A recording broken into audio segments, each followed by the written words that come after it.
Halo, jumpa lagi bersama saya Reza. Kita akan bahas buku Rampokan kali ini. Novel grafis Rampokan buatan Peter van Dongen.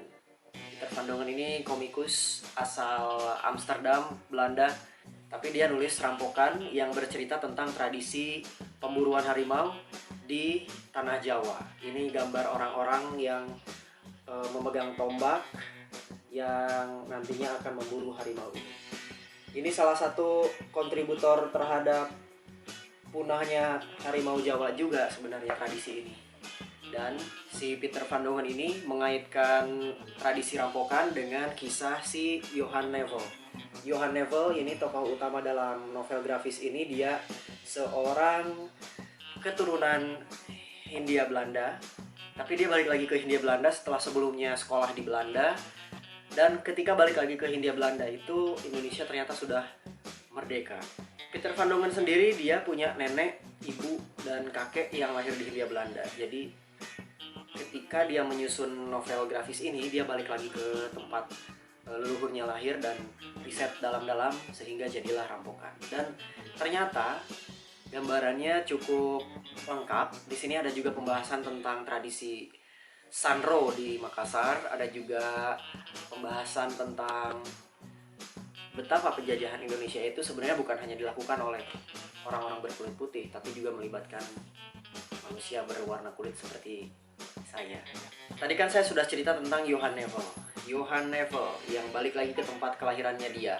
Ceritanya dia itu setelah 7 tahun ke Belanda, balik lagi ke Hindia Belanda untuk mencari Ninih. Ninih ini pengasuhnya. Johan datang di tahun 1946 bersama temannya yang namanya Frits de Zwart. Di kapal, Johan sama de Zwart sempat ngebully temannya yang lain, namanya Erik Verhagen. Sayangnya Erik nggak sengaja dibunuh sama Johan. Nah, de Zwart tahu, tapi pura-pura nggak tahu dia. Ternyata ketahuanlah bahwa Erik ini sama kayak Johan, sama-sama lahir di Jawa. Johan bahkan punya misi khusus buat nyari Ninih tadi, pengasuhnya waktu kecil. Ayahnya Johan ceritanya meninggal kena torpedo. Johan percaya begitu. Ibu dan adiknya meninggal karena demam tipoid tahun 20-an. Nah, singkat cerita, si Johan de Frits dan kapalnya itu tiba di Indonesia yang baru merdeka. Dan di sini juga diperlihatkan bahwa para wajib militer itu melihat native atau penduduk setempat di Hindia Belanda ini berubah menjadi brutal, berubah menjadi sadis karena satu virus nasionalisme. Nah, mereka ini datang untuk mengembalikan Hindia Belanda ke wilayah yang secara hukum internasional saat itu, 1946, memang milik pemerintah Belanda. Kisah dari penelusuran Johan tadi digambarkan melalui rampokan ini, tradisi rampokan. Jadi di sebuah obrolan warung kopi gitu, Johan cerita ke De Frits bahwa Ninih pernah cerita tentang sebuah tradisi namanya rampokan. Di situ ada macan dan harimau yang dilepas di tengah alun-alun. Lalu ada seorang haji, dia itu dipercaya tidak mungkin diserang oleh harimau karena sudah berhaji, sudah ke Mekah.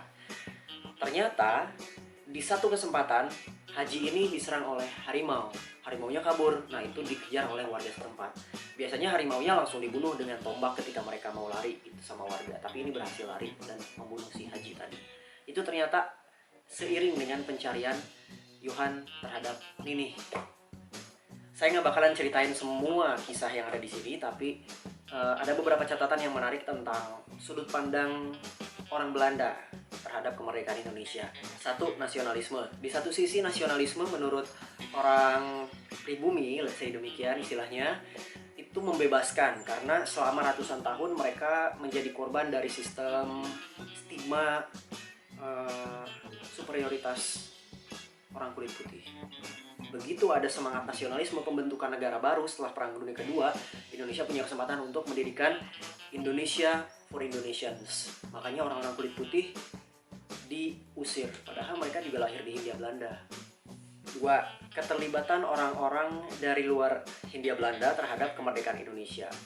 Jadi ceritanya Johan ini kan nggak sengaja ngebunuh Verhagen.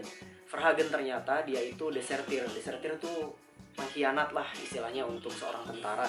Dia malah berpihak ke partai yang mendukung kemerdekaan Indonesia.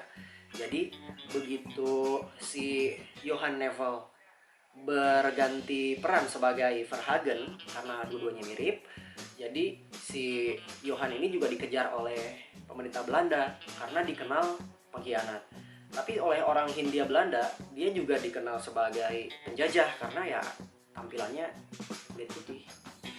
Di kehidupan nyata ada sebenarnya orang-orang yang dari luar tanah Nusantara ini yang berkontribusi terhadap kemerdekaan Indonesia. Misalnya kamu bisa tonton di film Indonesia Calling, itu buatan Joris Ivens. Joris Ivens itu sutradara yang memfilmkan aksi mogok buruh di Australia yang berusaha untuk menahan laju pengiriman senjata untuk menyerang Indonesia. Di sini juga diceritain ada beberapa nukilan dialog yang menunjukkan bahwa mereka itu sedang menunggu pasokan barang dari Sydney, Australia. Yang ketiga, soal Babu. Ninih itu kan dikenal sebagai Babu, pengasuh sinyo-sinyo Belanda. Sinyo itu anak dari tuan Belanda yang biasa disebut oleh si Babu itu. Jadi kedekatan semacam Johan ke Ninih itu sebenarnya di kehidupan nyata juga ada. Ini salah satunya ada di laporan majalah Tempo. Saya lihatin ya. Majalah Tempo edisi awal Januari. Di sini ada laporan tentang film dokumenter yang ditayangkan di Belanda, festival dokumenter di Belanda gitu. Judul filmnya Mereka Panggil Aku Babu. Ceritanya tentang Alima. Alima ini seorang babu yang mengasuh anak bungsu dari 5 bersaudara namanya Yance, dan dia ikut ke Belanda. Tapi dia tetap punya semangat nasionalisme. Alima ini sebenarnya fiksi, tapi gambar-gambar yang ditampilkan di film dokumenter ini asli. Jadi si sutradaranya dia melakukan sortir dari 500-an film gitu, dan 100 sekian film dipilih untuk menjadi visualisasi dari representasi semangat si babu ini untuk membawa kesetaraan dengan tuannya. Di laporan Tempo ini juga dijelaskan tentang orang-orang Belanda yang sempat nyari babunya yang ketika kecil mengasuh mereka. Nih misalnya ada kisah tentang Muk Elias yang lahir dan tinggal di Jawa Timur sebelum berangkat ke Belanda tahun 56. Elias mengaku merindukan Nahsia, babu yang merawatnya. Di Singapura ada juga yang namanya Philip Venken. Dia mengaku ingat kepada Su, babunya yang muda selalu berkebaya putih serta berkain gelap. Su lah yang mengasuh Venken sejak bangun pagi hingga menutup kelambu saat istirahat petang. Gaya visual novel grafis Rampokan ini kalau dilihat-lihat mirip gaya penggambaran Tintin. Dan si Peter Van Dongen ini memang terinspirasi oleh Hervé alias pembuat Tintin itu. Jadi dia katanya menurut sebuah wawancara sangat suka dengan judul komik Tintin Blue Lotus. Karena suka dengan gaya Peter Van Dongen dengan goresan ala Tintinnya tadi, saya jadi tertarik juga untuk beli buku lain yang pakai gambar dia. Ini buku tentang seorang Indonesia yang sebenarnya dia keturunan Belanda. Ketika setelah 45 orang-orang kulit putih diusir dari Indonesia yang baru, nah si perempuan ini ada 4 orang apa 5 orang ya? 1, 2, 3, 4 orang dan anaknya. Dia malah memilih untuk balik ke Indonesia. Ketika yang lain ke Belanda, ini dia ke Indonesia. Dia memilih untuk menjadi warga negara Indonesia. Bukunya buatan Hilde Jansen, judulnya Tanah Air Baru Indonesia. Lihat. Ini cover buatan Peter Van Dongen. Kalau kamu tertarik juga dengan gaya komik serupa, saya punya rekomendasi lain. Ini ada buku Talking About Revolution. Komik tentang biografi Budiman Sujatmiko. Budiman Sujatmiko itu politisi. Dia sekarang aktif di Inovator 4.0. Sebelumnya anggota DPR, sekarang udah nggak lagi jadi anggota DPR. Dulu waktu Orde Baru dia ditangkap oleh aparat karena bikin partai namanya Partai Rakyat Demokratik atau PRD. Jadi dia tuh oposisi pemerintah Orde Baru saat itu di akhir 90-an. Temannya yang saat ini hilang, salah satunya Wiji Tukul. Demikian ulasan buku Rampokan.